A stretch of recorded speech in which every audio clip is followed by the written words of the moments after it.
How's it going, everyone? And this is the 5 motorcycle myths that won't die. Number 1, the front brake will make you crash. There seems to be a thing where people think if you use the front brake, you're automatically going to crash. What matters is how you use the front brake. That's what actually matters. If you grab the front brake, it may make you crash, and it probably will if you're in the middle of a turn. That's never a good thing.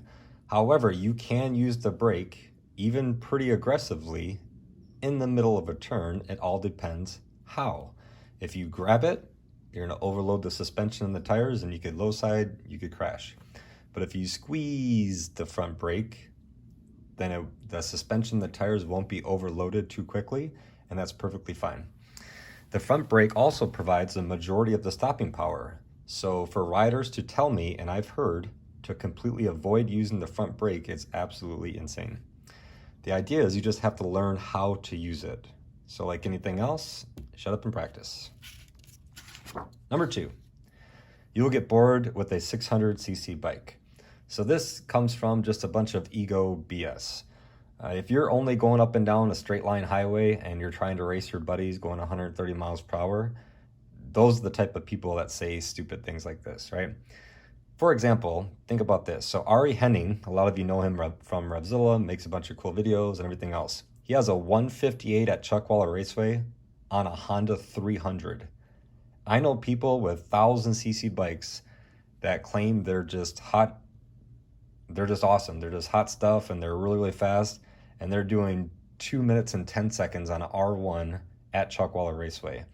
So if you think you're gonna get bored with the 600cc, or if you think you're outperforming the capabilities of a 600cc bike, then you haven't taken any high-level courses. So Yamaha Champions Riding School, American Super Camp, SoCal Supermoto, Moto Ventures, if you take high-level courses, not just the beginner stuff, and these courses, the instructors are current top-level professional racers, especially at Champ School and American Super Camp, you will realize very quickly the bike is not the issue. You need to keep on upgrading yourself and just learn how to be a better rider. The bike isn't slow, you are. So stop thinking if you get a 600, you're going to be bored with it. That's not the case. You're just not a good rider. So that's the easy excuse to say because you don't know what you're doing. Number 3, to turn the motorcycle, you push the handlebar down. The amount of times I've heard this commented, sent to me, emailed, DM, messaged, whatever else is astounding. Pushing down on the handlebar does nothing. And you don't have to believe anything I say. Just go and do it. Ride down the road and push straight down on the bars. You will not turn. You will not do anything. The handlebars go forward and backwards. Handlebars do not go up and down. So let me get my little toy right here. Right? If I'm going on the road and I push straight down, this doesn't do anything. Down. Right? Handlebars go forward and backwards. So if you push forward, and there you go. See, forward and backwards. We all know this, right? I don't even have to show you the toy. They don't go down. You push forward on the handlebar, and the bike turns in that direction. Go whatever speed you want to and push forward. If you push left, you'll go left. If you push right, you'll go right. It works whether you believe it or not. You could say it doesn't work. You could say I push down. You could say whatever. Either you're greatly confused, you're not either that, or you're not paying close enough attention to your actual experience of what you were doing, which is very possible. You are taught something completely wrong and you just believed it forever because you've only taken the beginner course your whole career, or you just simply haven't gone out and practiced it. Easy way to figure this out, go down the road, ride one-handed. Just keep your right hand on the throttle and push forward on the right hand grip, and you will see that you go right. Now, right? After you do that, ride down the road, pull on the right hand grip, which is the same as pushing on the left hand grip. And guess what? You will go to the left. So push left, go left, or pull right, go left. And all this is that I'm explaining is counter steering. I think I already have 4 videos about it, but sometimes people still believe it's wrong or it's incorrect or it doesn't work. Just go out and try. But down 100% does nothing. Go see for yourself. Number 4. If you have ABS, just stomp on the rear brake, grab the front brake as hard as you want to. It doesn't matter if you do that, you have ABS. So ABS doesn't mean anti-crash. It doesn't mean anti-flip over the handlebars. The main point is it's always technique over technology. Yet you have to learn how to use each brake properly depending on what you're doing. Are you trying to stop as fast as you can? Are you slowing down to come into a stop sign?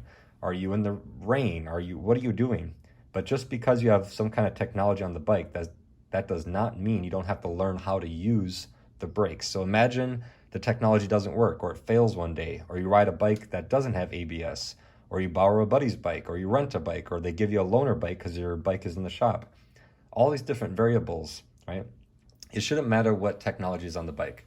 So for example, in my actual experience, whenever I'm riding, so I had a DRZ 400 Supermoto. The thing didn't even have a fuel gauge. It literally had nothing. No traction control, no RPM, no fuel gauge, no ABS, nothing. Literally nothing, just two wheels and engine.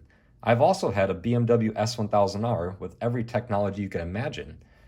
I changed absolutely nothing to the pace I rode, how I braked, what I did in the middle of a corner, what I did with these two bikes at the exact same track. Nothing I did was different on those two different bikes. So what does that tell you? It doesn't matter. A lot of times if I ask people, hey, I want to turn off all the technology on your bike and I want you to go, take another lap out on the track or, try to do that same pace. And people are afraid to because they're relying on the technology to save them for their lack of skill. And that's a very good indication you need to learn how to actually ride the bike properly, because the technology of a motorcycle is like a safety blanket, like a safety net. In case something goes terribly wrong, it might save you. It's not a guarantee of anything. But especially, I hear this, for emergency braking or trying to stop as fast as you can, no, you do not just stomp on the brake, do not just grab the front. That is a very, very bad idea. Technique over technology. And finally, number 5, my bike is whatever. That's why I can't do that. My bike is too heavy. My bike is too powerful. My throttle is too twitchy. I have a sport bike and I have clip-ons. That's why I can't do this stuff. Whenever you're blaming the bike, that's just translates in my mind to you're the problem. It's not the bike's fault, I promise you. Spend more time practicing and less time complaining. The bike is not the limiting factor. It never is. So a lot of people need to do more of my statement, which I have embroidered on my vest. Shut up and practice. If you're blaming the bike, just understand that is a clear 100% sign that you don't know what you're doing yet. Go out and practice. And another bonus myth, I passed the beginner course, so I'm awesome at riding. So people think that they pass a 2-day beginner course, like here in the United States, going 20 miles per hour in the parking lot, that they're just absolutely awesome riders and there's nothing else to learn. So unlike driving a car, you get your license and there's no other driving a car courses to take. On a motorcycle, it's very different. It's way more complicated and there's way more things to learn, which cannot or should not be taught in the beginner course.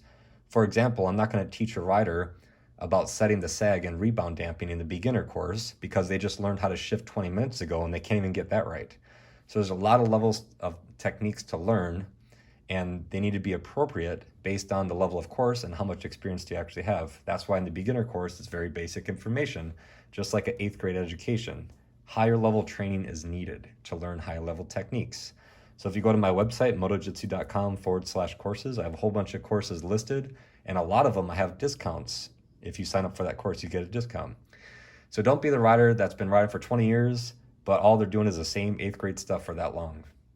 I know a lot of people who've been riding for 1 year and they just repeat that same 1 year of basic stuff forever, and they're not good riders. I know riders, because I've met them personally. They came down here to San Diego to try to prove me wrong. They've been riding 30, 40. One guy has been riding 50 years, hasn't taken any courses, and thinks he's just the greatest thing in the world.